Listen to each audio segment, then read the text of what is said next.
El Poder Ejecutivo anunció en las últimas horas que los jubilados y pensionistas de menores ingresos recibirán un aumento de 3% retroactivo al 1 de julio. Fue el ministro de Trabajo, Pablo Mieres, quien realizó este anuncio. A partir del 1 de julio se otorga un aumento del 3% para las jubilaciones bajas, las jubilaciones mínimas se le llama, son unos 150.000 entre jubilados y pensionistas, que rige a partir del 1 de julio. ¿Se trata de un adelanto de lo que cobrarían a fin de año? Igual que el año pasado. El año pasado también se aumentó un 3% en julio, en ese caso de todas las jubilaciones fue porque teníamos una situación de escalada inflacionaria, que al final se controló bastante. Es un aumento del 3%, pero para no todas las jubilaciones, sino para las mínimas. Y además es un adelanto de lo que van a recibir a partir del 1 de enero del año 2024. Días pasados, desde el noticiero de aquí de la radio, nos habíamos comunicado con gente de ONACPU, justamente queriendo saber cuál era su reflexión con respecto a que el Poder Ejecutivo hasta ahora no había anunciado qué es lo que iba a pasar con las jubilaciones mínimas, como habitualmente, efectivamente, se hacía por lo menos en los últimos 18 años. ¿Les conforma esto? ¿Es lo que esperaban? ¿Tienen algunas dudas, algunas diferencias con lo planteado? Estamos en comunicación con Estela Ovelar, integrante de ONACPU. Ovelar, ¿cómo le va? Buenos días. Buenos días, ¿cómo están? Un saludo a la audiencia. El gusto es nuestro, gracias por atendernos esta mañana. ¿Cómo recibió la noticia anunciada ayer por el ministro de Trabajo, Pablo Mieres? Bueno, nosotros desde nuestra organización siempre recibimos que es bienvenido lo que ingresa al bolsillo de los jubilados y pensionistas, principalmente a los más vulnerables, ¿verdad? Los que menos tienen. Entonces, si bien fue de recibo este 3%, pero nosotros solicitábamos que fuera un aumento y a las más vulnerables, no solo a las mínimas. Porque ¿qué pasa con los que ganan 18, 19, 20? Que no les alcanzó el bono de los 850 pesos para el agua y tampoco les alcanza este adelanto del 3%. Entonces, lo vemos bien, pero insuficiente. Además, ojalá, y vamos a seguir insistiendo, que esto quede como aumento, porque es bueno recalcar y es bueno tener conocimiento que las jubilaciones mínimas llegaron a este monto porque durante muchos años el aumento diferencial que se daba en julio quedaba sumado a la pasividad con el ajuste de enero, ¿verdad? Entonces, si esto es a cuenta, no va a quedar sumado a la jubilación mínima. Quiere decir que el ajuste de enero del próximo año va a ser sobre lo que se cobró en el mes de junio. Por eso decimos, consideramos que es bienvenido, es una ayuda, son 518 pesos aproximadamente, pero es insuficiente si esto se descuenta en el próximo enero y no alcanza a las más vulnerables.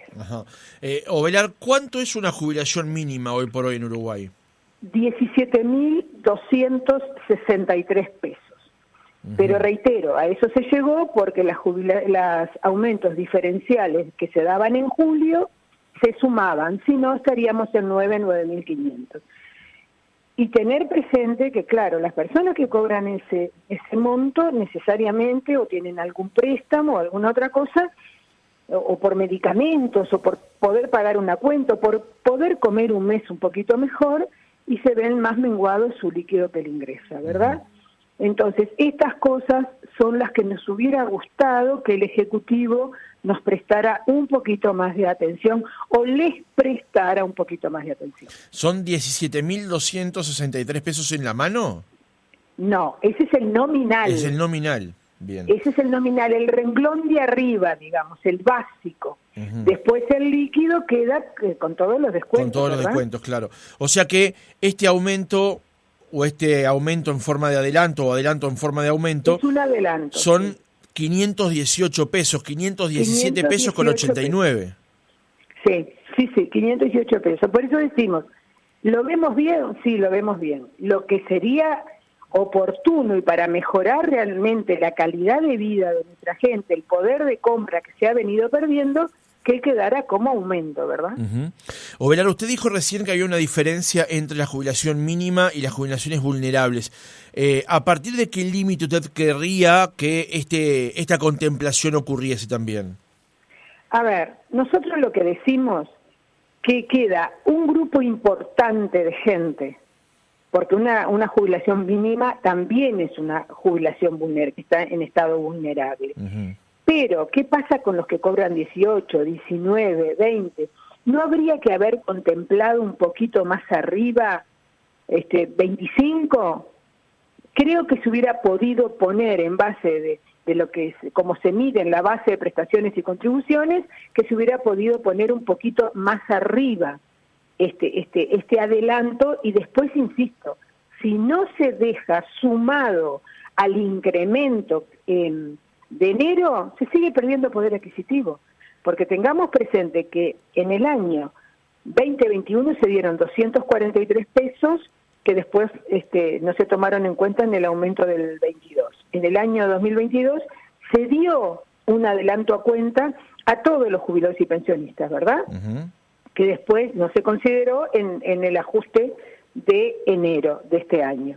Pero tuvimos un aumento de los alimentos de un 11% solo en enero, y de un 6% en medicamentos. Y la franja de jubilados y pensionistas es en lo que más siente su erogación, su gasto. Ovelar, ¿ustedes entienden que esta corrección a las jubilaciones que ocurre en el mes de julio, que no está contemplada por ley, y eso es bueno aclararlo? Bueno aclararlo. Debería estar contemplado. Se lo pregunto, ¿sabe por qué? Porque ahora estamos discutiendo acerca de estos 518 pesos, que son en forma de adelanto del aumento que va a haber el 1 de enero del año 24, pero por ejemplo en el año 2016 hubo una gran bronca general cuando Astori anunció un aumento de 200 pesos para las jubilaciones. ¿Ustedes querrían que haya un mecanismo legal que contemplara estas correcciones de medio año? A ver, nosotros lo que tenemos legal es lo que está en la Constitución, que es el ajuste de enero de cada año en base al índice medio de salario, ¿verdad? En cuanto a este ajuste diferencial, necesitaría una ley, pero nosotros, como es voluntad del Poder Ejecutivo, lo que insistimos, que el Poder Ejecutivo piense, vea los números de la pérdida de poder adquisitivo y perfectamente lo puede dar. Perfectamente lo puede dar. Ahí no lo hemos discutido. Sería bueno, sí, que quedara estipulado una ley, pero ¿en base a qué porcentaje? Nosotros no tenemos el índice de costo de vida anual, lo que va a pasar. No lo vemos mal que sea, a voluntad del Poder Ejecutivo en base al costo de vida, pero que se haga sistemáticamente los meses de julio y que en la mínima vaya subiendo paulatinamente. Claro, pasa que cuando usted dice a voluntad, Ovelar, ocurre que, por ejemplo, el año pasado, cuando se hablaba de las pautas salariales, se planteaba el debate si era inflación proyectada o inflación pasada. Entonces, ya siempre ahí entramos en una discriminación. Una salvedad que está corregida por la ley del 89, donde el ajuste del 1 de enero de cada año ocurre en relación al índice medio de salarios, por ejemplo. Exactamente. Podríamos seguirlo discutiendo si sería oportuno que hubiera una ley. ¿Cómo no? Podríamos seguirlo discutiendo. Hoy nosotros no lo tenemos sobre la mesa en discusión, pero podría ser que se siguiera discutiendo a ver qué posibilidades habría de que eso se transformara en ley. Pero insisto, si además en estos momentos vemos que no hay políticas públicas sobre los más vulnerables sobre la mesa. A partir del mes de enero va a haber un descuento de la franja del IAS de los que cobran sobre 50.940 pesos. Llega aproximadamente hasta 15 bases de prestaciones y contribuciones, que son 80 y algo, 89. ¿Lo vemos mal? No lo vemos mal, pero quiere decir que esas jubilaciones que están un poco mejor van a tener en su bolsillo algún dinerillo más. No es incremento, porque el incremento se da en enero, pero en los hechos queda, ¿verdad? Y estamos de acuerdo también que se cambie la tributación, pero hay una franja, y eso alcanza al 23% de los jubilados y pensionistas del Banco de Previsión Social. El 77% no le alcanza esa diferencia del IAS, porque no llegan a cobrarlo. porque el alto porcentaje de jubilaciones y pensiones en el Banco de Previsión Social no llegan a 50.000 pesos. Entonces, hay una parte de nuestros jubilados y pensionistas que no le toca el aumento diferencial y no están comprendidos en los beneficios que pueda haber tributarios de rebaja del IAS, de la franja del IAS. Pero además, esa gente sigue pagando IVA, sigue pagando las tasas básicas en cuanto a la luz, a OCE. Entonces hay una franja que no está comprendida. Y creo que estas son las cosas que tenemos que darnos la oportunidad para conversar. Uh-huh. Quería hacerle justamente una pregunta en base a ese planteo que usted hace sobre el IAS, porque cuando el 2 de marzo el presidente anunció una rebaja en la franja del IAS, justamente se habla en particular de un impuesto que alcanza a cierto tipo de jubilaciones por determinados montos. E incluso ahora, en la propia rendición de cuentas, hay incluso unas modificaciones que también alcanzan a esas jubilaciones, que son montos importantes, muy alejados de esta mínima que usted nos contaba, de 17.263 pesos.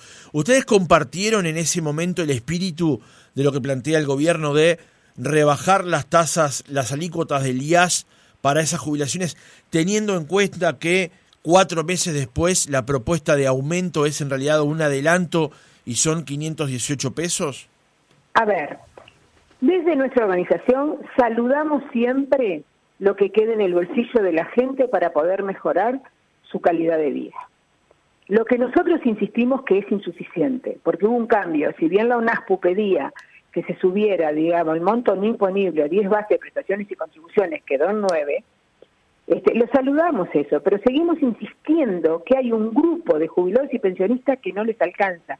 Esto que hablábamos recién del cambio de tributación en el IAS a partir de enero del año que viene, son 60 millones de dólares anuales que no van a entrar al Banco de Previsión Social. ¿Bien? Uh-huh. Pero eso tampoco se ve reflejado en que ganen un poco más los que tienen menos. Entonces, esas son las cosas que insistimos.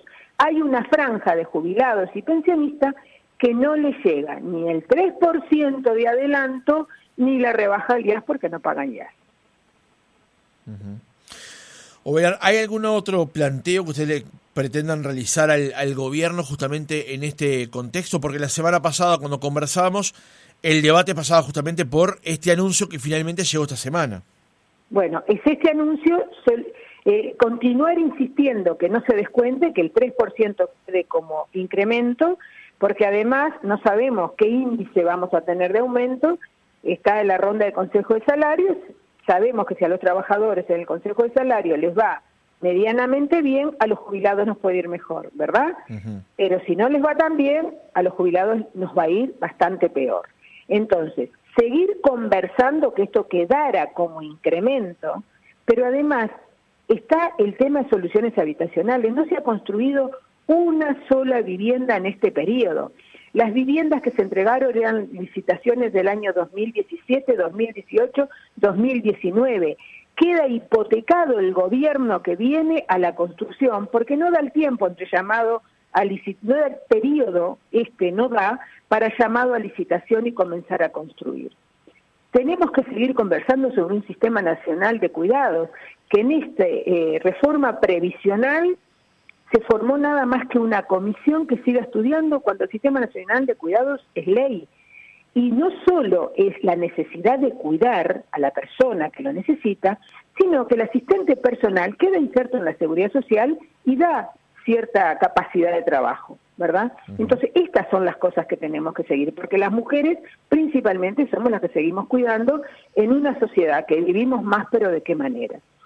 Por eso también la UNASPU no pudo acompañar esta reforma previsional cuando se habló solo de montos y años de jubilaciones, cuando no se puso en estudio ni las nuevas formas de trabajo, ni, o sea, de dónde se puede, digamos, sacar o estudiar los incrementos. Entonces, estas cosas son las que nosotros sentimos que siguen faltando para seguir conversando. Uh-huh. Ovelar, una última pregunta porque nos llega esto por mensaje de WhatsApp. ¿Cuántos jubilados son los que perciben la mínima hoy por hoy? 150.000 jubilados y pensionistas que perciben la mínima. Estela Ovelar, integrante de ONASPU, gracias por haber estado otra mañana con nosotros. A ustedes.